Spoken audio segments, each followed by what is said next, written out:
नमस्कार बच्चों, मेरा नाम है योगेश पांडे और मैं आपका हिंदी का अध्यापक हूं। और आज हिंदी विषय के अंतर्गत हम अध्ययन करेंगे सर्वनाम का। यदि हम हिंदी भाषा के अंतर्गत सर्वनाम की बात करते हैं तो सर्वनाम वह शब्द हैं जिनका प्रयोग हम संज्ञा के स्थान पर करते हैं।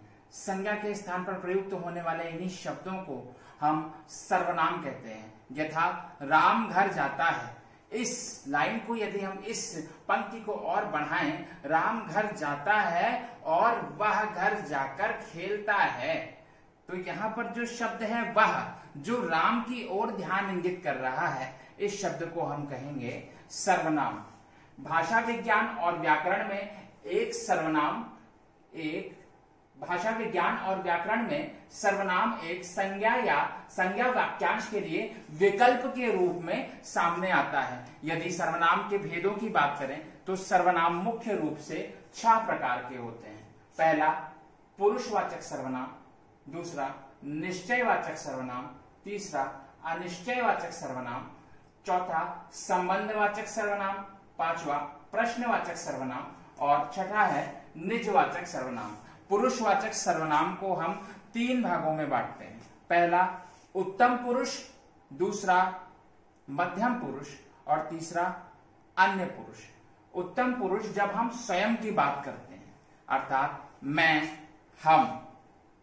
मध्यम पुरुष जब हम किसी सामने वाले व्यक्ति की बात करते हैं, जैसे तुम, आप इत्यादि। जब हम अन्य पुरुष से तात्पर्य यह है कि वह व्यक्ति जो हमारे बीच उपस्थित ही ना हो इस समय, इस पूरे वार्तालाप के दौरान जो व्यक्ति उपस्थित नहीं है उसे हम अन्य पुरुष कहते हैं, जैसे वह, वो इत्यादि शब्द। इसी प्रकार से जब निश्चयवाचक सर्वनाम की बात की जाती है तो इसमें वह शब्द प्रयोग होते हैं जो किसी वस्तु विशेष की ओर निश्चित रूप से ध्यान इंगित कराते हैं, जैसे यह, वह इत्यादि।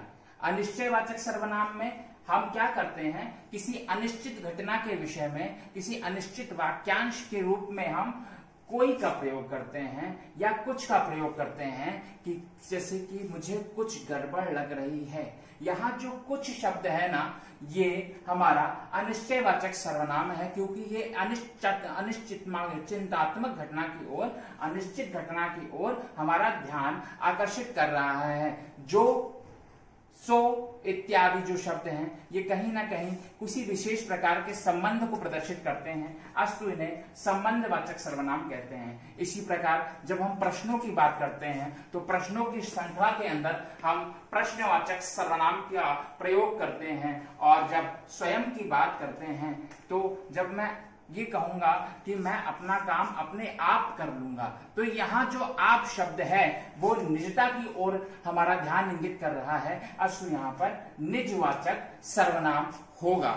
आशा करता हूं कि यह विषय की ओर आपका ध्यान आकर्षित हुआ होगा। आपने पढ़े हुए जो टॉपिक्स हैं, जो हमारे प्रकरण हैं, उसको बहुत अच्छे से समझा होगा और इसे हम कक्षा में, अपने सेशन में और बेहतर रूप से समझेंगे। धन्यवाद।